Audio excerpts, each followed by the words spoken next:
네, 안녕하세요. 박서영입니다. 저는 부부 상담을 하고 그중에서 부부 성상담을 하는 사람이에요.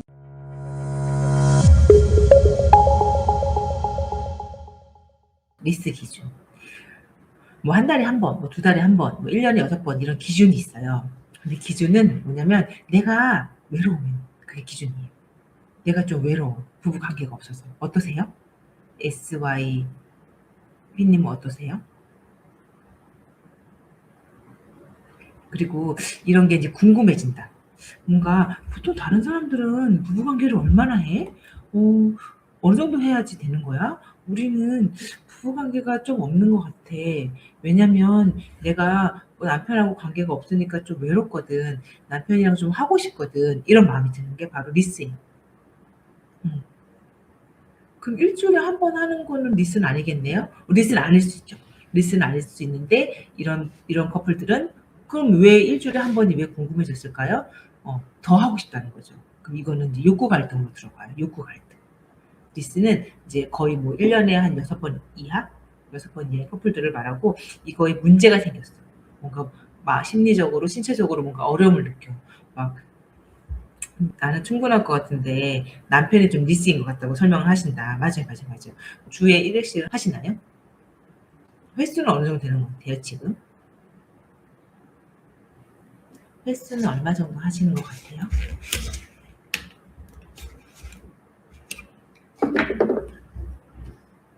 저는 충분한 것 같은데 그 충분한 횟수가 남편하고 안 맞는다는 거죠.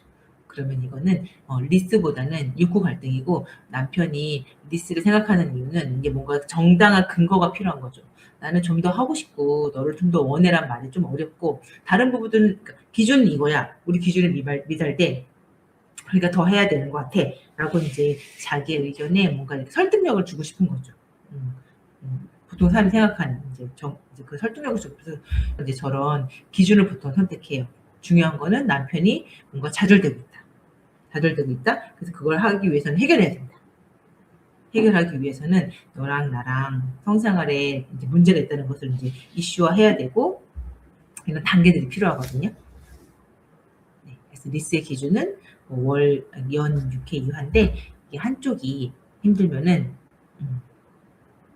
보통 이거를 궁금해하기 시작하고 저렇게 이제 SY님처럼 주 1, 2회 하는 거는 리스라기보다는 이제 욕구 갈등이다. 하고 싶은 횟수, 뭐 만족도, 뭐 방법 등 이런 것들이 이제 좀 이제 어려움이 있는 거죠. SY님 질문에 답변 되셨을까요? 아니면 다른 게 좀 더 궁금하실까요? 아니면 그러면 저 같은 경우는 욕구 갈등을 어떻게 해석해야 되는지 이런 게 궁금하실 수도 있고 아니면 그럼 남편한테 우린 리스를 아니라고 말해야겠네요? 라고 하실 수도 있고 어떠실까요? 더 써보세요. 그 다음에 티나 러브님 거 해볼게요.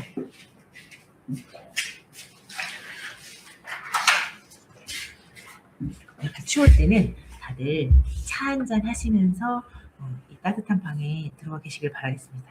차 한잔 하세요. 이렇게 차 한잔.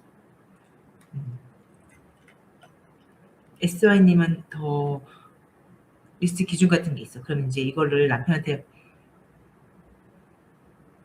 욕구 갈등이라고 설명하기보다는 섹스는 좀 주제가 어려워요. 우리가 이런 거에 대해서 얘기를 나눠본 적이 별로 없잖아요. 그래서 이제 이걸 항상 저는 식욕에 대해서 설명을 드리는데 식욕에 대해서 남편은 하루에 3끼를 먹고 싶고 나는 하루에 1끼를 먹고 싶어. 그래서 이제 3끼를 먹고 싶은 남편이 고민이 생긴 거죠. 고민이. 어떡하지? 난 3끼를 먹고 싶은데? 너는 1끼면 충분하다는데 나는 3끼인데 어떡하지? 나는 주 1일 2회면 충분한데 남편은 주 1회부터 더 많은 횟수를 원하는 거죠. 그럼 어떡하지? 라는 거예요. 그래서 이제 우리는 이런 고민이 서로 우리 차이가 있는 것 같대. 그러면 차이를 어떻게 해야 될까요? 해결해야 돼요. 식욕은 같이 해결 안 해도 돼요. 옆집 친구랑 같이 먹어도 충분한데 성욕은 우리들밖에 해결을 못 해요. 그런데 이런 것들을 약간 치부시되는 문화다 보니까 이 정도면 충분하잖아라고 상대의 욕구를 존중해 주지 않아요. 그래서 문제가 일어나요. 그래? 그렇게까지 나를 창피하게 해? 뭐 동물 같은 욕구가 있어? 막 이렇게 무시로 말을 하는 경우가 많거든요. 그럼 상대는 상처받고 그 상처를 해결하기 위해 또 다른 해결책을 찾는다는 거예요.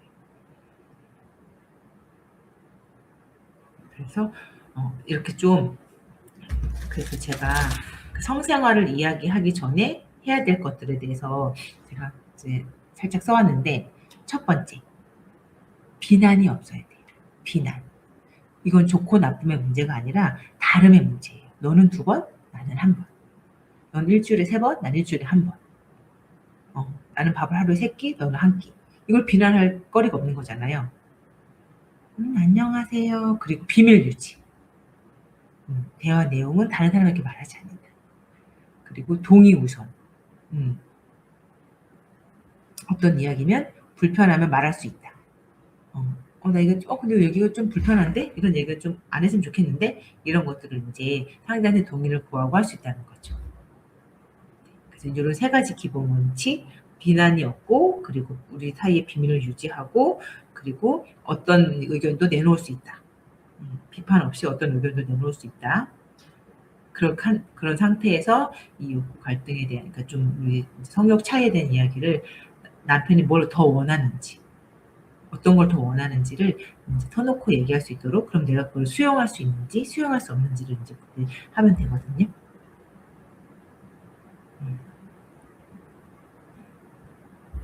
SY님 질문 되셨을까요? 그래서 어떤 고민이 있을 때는 존 듀이라는 약간 어느 학생이 생각이 잘 안 나는데 사회학자가 6단계를 말했어요. 서로가 지금 원하는 게 뭐야? 그래서 그 원하는 걸 찾는 게 중요해요. 저 남편이 원하는 게 뭔지, 그리고 나는 원하는 게 뭔지. 아마 SY님은 나는 주일인데 남편하고 잘 지내길 원하실 거고, 남편은 욕구가 좀 저하돼서 뭔가 좀 더 욕구를 채워줬으면 좋겠고, 그러면 그걸 위해 어떤 해결 방법이 있을까라고 해결 방법 찾기. 그리고 해결 방법 3단계는 해결 방법 중에서 우리 둘 다 동의할 수 있는 한 가지를 찾기. 그리고 4단계는 그거를 실천해 보기. 그리고 5단계는 피드백하기. 나 그게 괜찮은 것 같아. 나는 그건 별론 것 같아.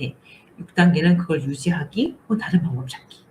이런 6단계를 거쳐서 어떤 갈등이든 해결하는 게 중요해요.